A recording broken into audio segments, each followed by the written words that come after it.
Welcome to another episode of Commercial Property Roadshow. We're here with Helen Tarrant. Hello. Look who we are. Hey, hello. Hi. So what are we looking at today?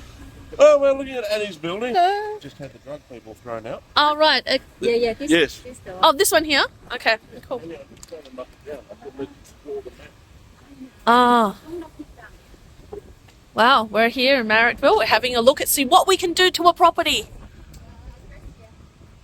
Oh, address here. Yeah. Both sides, right? Yeah, both. All right, let's go and have a look first. Hey, careful, yeah. Sorry. Oh, yeah. Okay, so we got lots of plants. It's a big cleanup. So this is what happens with older buildings. Do we demolish? Do we build? What do we do? It's really, really important to work out what we're going to do. So Here is the car park. yeah, cool. All right, we'll go and have a look. When you first bought it, what are you going to do? What were you planning to do with it? Try to clean up and then get my income come back. Yeah, all Try right. to get my return. Yep. What's I upstairs? don't know, I should sell this property or just renovate it and then rent it out again. Okay, so pretty dark here. What was here before? When you bought it? When I bought it, they are the printing company. Oh, okay, it's a Yeah, printing the company. owner occupied. So owner occupied. So let's have a look. Oh, okay. So it's got a lot of things. So street parking. So there's stuff you can do with it. Definitely. Mezzanine floor. It's quite high here, which is good. I like the height of it. And then we're going up to the mezzanine floor there.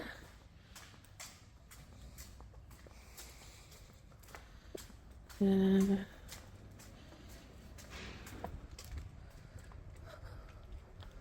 okay, all right. That's not bad there. Okay, so let's have a look. Got 2 streets. 2 streets. And that is normally the office on top. And office on top. Let's have a look. The things that we do as part of our job is to have a look at it. All right. Okay, it's not so bad. So it's going to cost you a bit to clean this up. So this was what all the tenant did. Yeah, all the tenant did last month. So there's some water damage there as well. We already spent the money to fix the roof. The plan is over there. I already spent money for the plan. And then now they will come to fix the leaking in this corner again, Right. which is I already paid Yeah. because of the check. I think I already paid 20 something thousand. They But you come can to fix smell it. there is still dampness. Yeah. The marijuana. Yeah. Yeah. But the dampness of it. Right. Yeah, they spoil the building like this. See? Wow.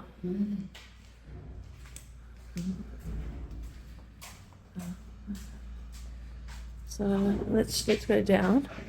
So there's 2 entrances. You can make 2 tenancies. Yes. So that's one thing. It's going to take a fair bit of work to clean up, I think, because there's office and then there's that workshop. We're back there. Coming down here. Oh, hi. Hi. Hello, how are you? Are you looking for the timber? Oh, fantastic. Yeah. Otherwise, Wow. It's just what you like, Steve, and renovators delight, eh? It's not a renovator's delight, this is a renovator's nightmare. Wow. You know when you peel an onion, you get layers upon layers? Yeah. And every time you open another one, you cry? Yeah. This is that building. But we're going to do something great with it. No, we're going to try and get it to a situation where we can get a tenant in there for 10 years Yeah. until all of these streets are turned into multi-storey high-rise residentials. Yep. So we're trying to make an income for 10 years before it gets knocked down. So we're not going to spend silly money on it. Yeah. But again, if you look at it, anybody who wants to do anything that's a little bit modern, a little bit techie, is going to look at that and go, that's really, really ugly. We need to completely rebuild it. Even right down to the front door. Yeah. Right. All the way around. Yeah. So, Oh, there's a new building. That's a new build across, is it? well spotted. Yeah. That's what I Okay. like about you.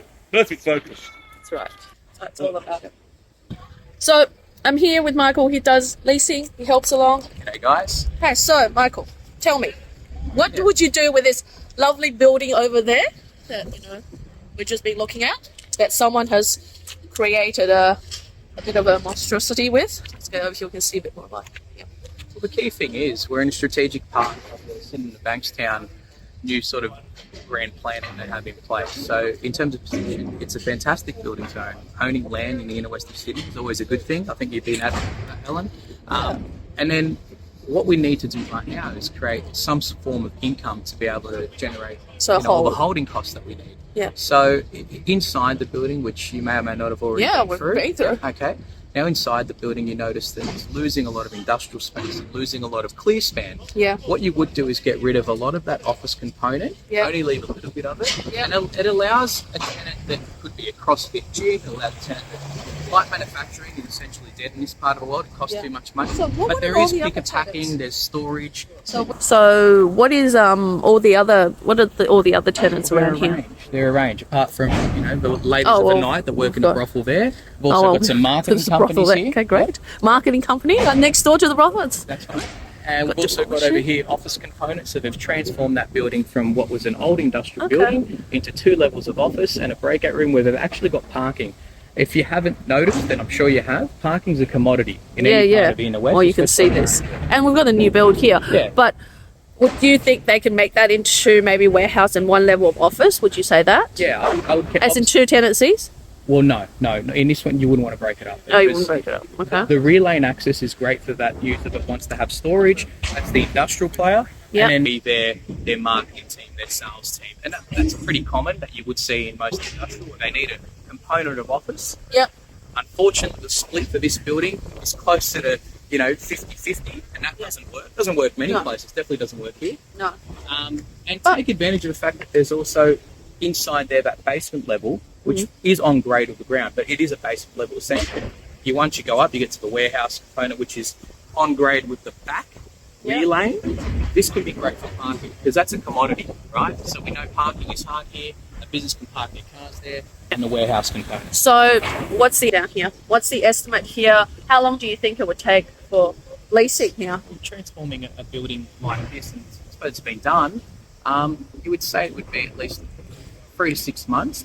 A lot of the work. The initial work we've got to do is clear it out. So 3 to 6 months, clear it out. And then leasing. And leasing. A good campaign, once you've got a nice office component and a clear span warehouse that's cleaned up, safe, good usable space for a business. A good leasing campaign, if marketed properly, should take between 3 and 6 months, and you get a good tenant. Incentives, well, you wouldn't need as many, which is actually really, really good for this particular owner because you're doing a lot of the work. That tenant's going to come in and say, "Well, I don't need to transform the building that much." So it would be more about rental incentives based on the market, not about fit out. And what about rent?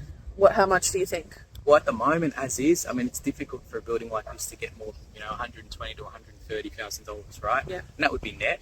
Yeah, 120 to 130 net. And you're not going to get the desired tenant, which unfortunately happened to this particular client. We don't want to see that happen again.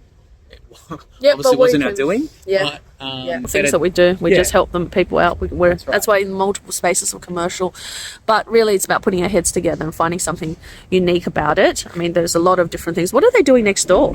Yeah, I actually sold that into February. I was part of a sales campaign for that. Okay. So that was actually a butcher there. Yeah. So they had a cool room, they had freezer rooms. Yeah.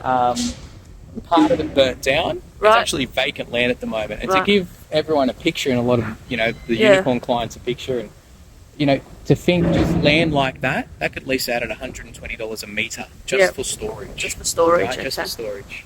So okay. So, I'm sure there's a grand plan for what they're going to do there, but at the moment it's been left as vacant land, storage yards. You can notice there's a couple of containers on it as well. Yeah. But looking at the more things they're doing here, and of course behind you, this could be a long-term strategy. Yeah, well, eventually, is it that you want to build this? Is that what you want to do? No. I just want to use the less money and then can get the better rental Yeah, at the moment. Yeah. So I don't know if worth it to keep it now or sell it. Well, look, So if you sell it as you lose is. your slice of the pie. You lose that if you sell it, opportunity. how much would it be? lose the opportunity. Yeah? You lose the opportunity. You've got So just opportunity keep it, cost yeah? of money. Well, At the how moment, much would you sell it for? You sell it as is. As is. as it looks right now, a building like this in this capacity, in this shape, it's probably obviously it's almost land value. Yeah. I would say you'd get closer to $5 million. $5 million. But it's, 5 million. and then you got to let's work out some numbers of what it looks like if you renovate and put someone in. Yeah. So how about if I keep 5 to 10 years? 5 to 10 years. What's That's my where guess? that's where your value might increase because you are a landowner here. They're going to be paying you a land value for Yeah. how many square meters they're going to take. Okay, because the developer cares very much about the land. They won't be too concerned about how the building. Yeah, that's right. And Because that's they will why- not That's why capital right now to spend is something you got to be careful with. How much you spend when your opportunity comes back later, right? So So just wait for the capital gain. Slight capital gains, and you want to be in inner city in Sydney, and you're doing an uplift, this is what it is. But it's also about helping our client on the ground. This is a client that's just joined us, and we're helping her to repurpose her property, even though she didn't buy this from us. But it's all part of the things that we do to help you with the uplift and the growth, and to look at what there is. So for her, the strategic hold is about in the future, some developer is going to come through and pay her a sum to be able to then buy this, amalgamate all of this together, build apartment down here. We've got retail painting down the bottom. So it's all about that. And that's why she's holding. The returns will end up being 2 to 3% yield, which is not going to be huge, but it is the long-term capital growth play. Now, whether that's for you or not, that's entirely up to you. But one of the things about commercial property cash flow and getting you on the ground is for you to see what's happening in the market right now here, so that you know that there's multiple ways to skin a cat, or multiple roads to roam, and everyone is an individual journey. But I want to show you live things that we actually do day in, day out, so that you know that truly we can help you with any strategy in commercial property. So if you're looking at getting into commercial property, reach out to us, helentarrant.com, unicorn.com.au, hit the bell, subscribe, and I'll see you in the next video. Bye for now.